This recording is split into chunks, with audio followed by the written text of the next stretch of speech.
వందనాలు.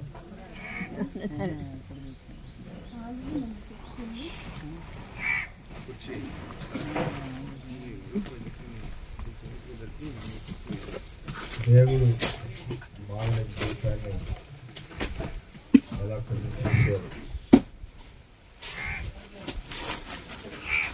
మనం పుట్టామంటే పాపం తండ్రి బీజం లేకుండా, తల్లి గర్భం లేకుండా మన భూమి మీద అడుగు పెట్టలేదు. తల్లి లేదు, తండ్రి లేదంటే అది సమయం ఏం చెప్తాం, దానికి మోటార్ తప్ప ఏం లేదు. కాబట్టి సృష్టి ఈ గృహం ఉందంటే, ఈ గృహ నిర్మాణం జరిగిందంటే దాని వెనక వ్యక్తులు ఉన్నారు. వ్యక్తులు లేకుండా గృహ నిర్మాణం లేదు. గృహ నిర్మాణం దేనికి? మనము నివసించడానికి. ఈ గృహానికి నిర్మాణం చేసుకోవడానికి వనరులు లేకుండా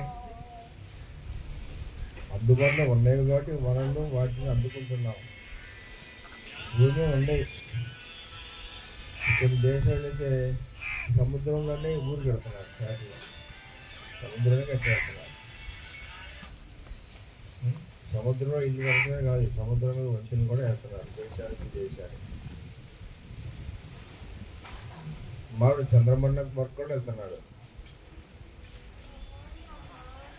మరి మన పితలైన వారు కొన్ని వేల సంవత్సరాల చరిత్రలో వెనక్కి వెళితే ఇవన్నీ అప్పుడు చెప్తే నమ్ముతారు. ఎవరైనా నమ్మేవాళ్ళ? చెప్పండి.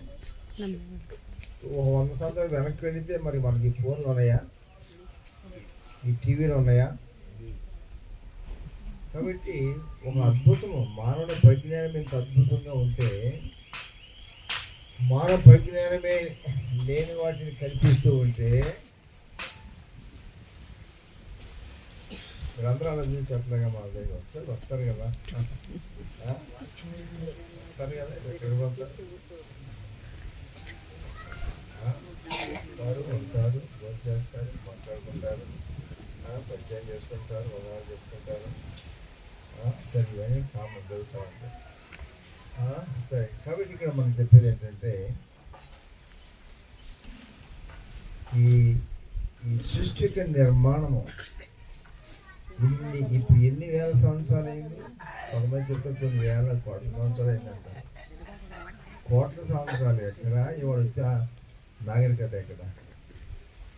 ఇన్ని కోట్ల సంవత్సరాలు మామూలు. కోటి అంటే 8 మీద మాట్లాడదు. ప్రతి కోటి అయిపోయింది. 10 కోట్లు అనేసాను, 100 కోట్లు అనేసాను అన్నంత తేలిక అదే సమయం గడవాలి అంటే. ఒక రోజు గడవాలంటే 24 గంటలు పడుతుంటే కోట్ల సంవత్సరాలు జరగాలంటే ఎంతకాలం పడుతుంది? ఎన్ని యుగాలు, ఎన్ని తరాలు. కానీ ఇన్ని కోట్ల సంవత్సరాల్లో తరాలుగా పుట్టిన వారందరూ ఏరి ఇప్పుడు నా పేరు చెప్తా, మా నాన్న పేరు చెప్తా, మా తాత పేరు చెప్తా, మా ముత్తాత పేరు నాకు తెలియదు. మీరు చెప్పండి, మీ ముత్తాత పేరు ఎవరికి తెలుసు? ఎవరికి తెలియదు. It is a passing word. సమాజం నడుస్తూ ఉంది. పుట్టేవాడు పుడుతున్నారు, జీవిస్తున్నారు, పోయేవాడు పోతామన్నారు. అందుకే పెద్దలు చెప్పారు, మానవ జీవితం నీటి బుడగలాంటిది, అంతలో కనబడి అంతలోనే మాయమైపోతుంది. అదిరిపోతావు ఎందుకే ప్రాణమా? ఇది అదురుతున్నావు ఎందుకు ప్రాణమా? తొందరపడుతున్నావు దేనికి? ఎంతసేపు ఉంటాం మనం? కాబట్టి అంతలోనే కనబడి అంతలోనే మాయమైపోయేటువంటి ఆవిరి వంటి వాడు. కాబట్టి ఒక్కసారి మోహాలోకంలోకి వెళ్ళి ఆలోచిస్తే దీన్ని ఏమో అర్థం, ఏం చేయాలి అర్థం కాక ఏమి చెప్పాలి అర్థం చెప్పలేక మిథ్య అంటారు కొంతమంది. అంటే మిథ్య అంటే అయ్యో ఏమి తెలియదు.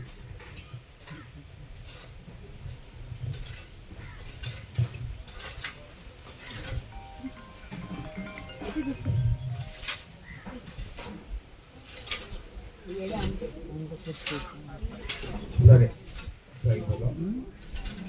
కాబట్టి ఈ యొక్క వ్యవస్థలో మరి మన పరిమాణం ఎంత, మానవ ఆయుష్కాలం ఎంత ఉన్నంత వరకు ఊరంతా నాది, దేశంతా నాది, అంతా నాది, అన్నీ నాయి, అన్నిట్లో నేనే ఉంటాను. ఎంత ఉన్నత స్థాయికి మానవుడు ఎదిగిన క్షణాల్లో మనుషులు మాయమైపోతున్నారు.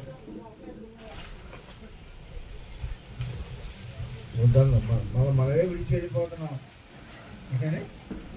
తను తానే విడిచి వెళ్ళిపోతుంది. తన వల్ల వాటికి దిక్కు ఎక్కడ ఉంది, వాటి చోటు ఎక్కడ ఉంది?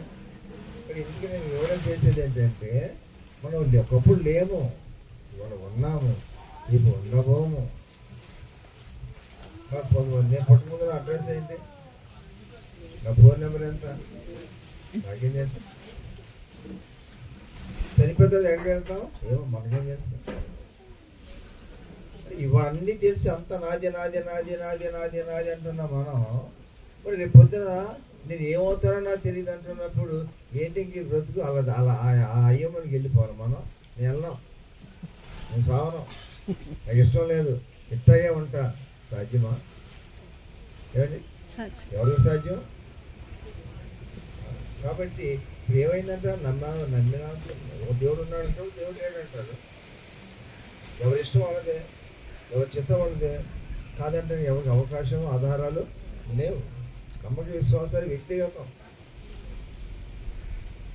కానీ మనం పుట్టిన జీవితం జీవించేటప్పుడు గాలికి వదిలే, మన పిల్లలు కానీ గాలికి వదిలేస్తామా? వదలమే. ఏం చేస్తాం?